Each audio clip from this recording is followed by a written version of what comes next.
For years, I woke up at 3 a.m. every single night. I tried everything. What finally worked wasn't a supplement or a hack, it was understanding one hormone, cortisol.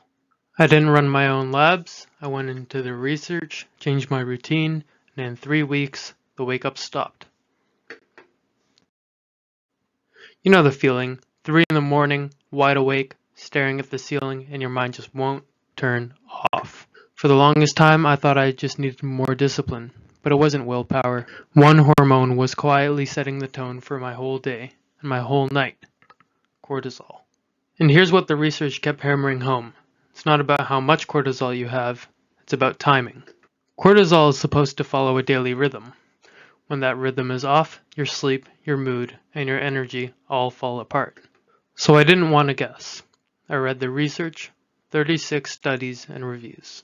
Everything I'm about to show you comes from the research, not my blood work. All the citations are in the description. So let's start with the problem. Cortisol is supposed to spike in the morning. It wakes you up. Within about 30 to 45 minutes of waking, it surges. That's the cortisol awakening response. It's what actually gets you up and alert. And it's a big spike. In Cloud's 2004 research, that morning surge is 50 to 100% above baseline. A sharp, strong rise in the first half hour is exactly what a healthy system does. Here's the rhythm you want.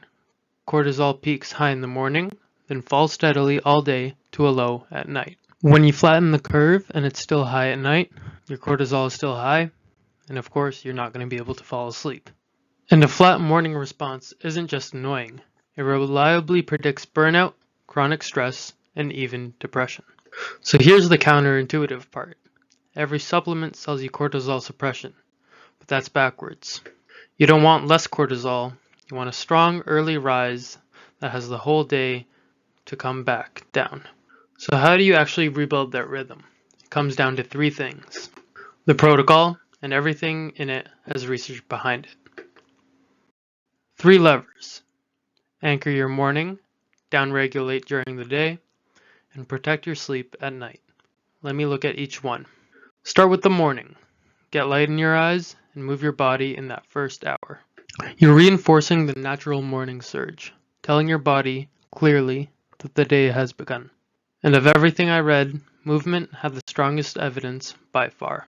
A meta-analysis of 86 studies and over 2,300 people found that regular exercise normalizes your cortisol rhythm. Hackney's 2016 review. Regular exercise lowered resting cortisol 20 to 23%, up to 31% in people who started higher up. This kicks in after about 12 weeks of staying consistent with exercise. Second lever throughout the day is slow stomach breathing. When you breathe deep and slow, you activate the vagus nerve, and that directly turns down the stress hormone cascade. A 2022 study found that diaphragmatic breathing cut cortisol 28 to 35% over 8 weeks. That rivals some medications for free, with no side effects. Let me put it side by side. Exercise, breathing, and yoga. 3 free, repeatable levers, all measured in real studies. The third lever, and maybe the most important, your sleep. Night is when cortisol is supposed to hit its low and reset. So wind the evening down, dim the lights, and cut the stimulation. Keep it cool, dark, and consistent. Same bedtime, a cooler room, and low light before bed. That's what lets the rhythm settle. But sleep isn't just the last step. It might be the most important step of all. Here's why sleep is the real lever. When you don't sleep well, it blunts the daily rhythm. Instead of falling at night, your cortisol stays elevated. The stress hormone stays switched on. And it's not just hormones. After poor sleep, the emotional part of your brain, the amygdala, massively overreacts, while the rational part goes quiet. Up to 60% more reactivity to anything negative after just one night of bad sleep. They watched it happen in a brain scanner during a study. And it feeds itself. High cortisol wrecks your sleep, and bad sleep drives cortisol even higher. If you remember one thing from this video, you don't lower cortisol, you retime it. I never measured my cortisol, but following the research, in 3 weeks after my 3 a.m. wake-ups stopped,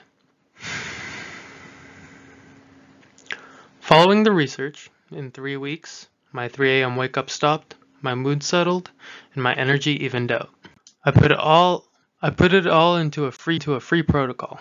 The routine plus every study. It's linked below. Use it if you want. And here's the research that it's built on. The full list is in the description. Thank you for watching. Share it if you enjoyed.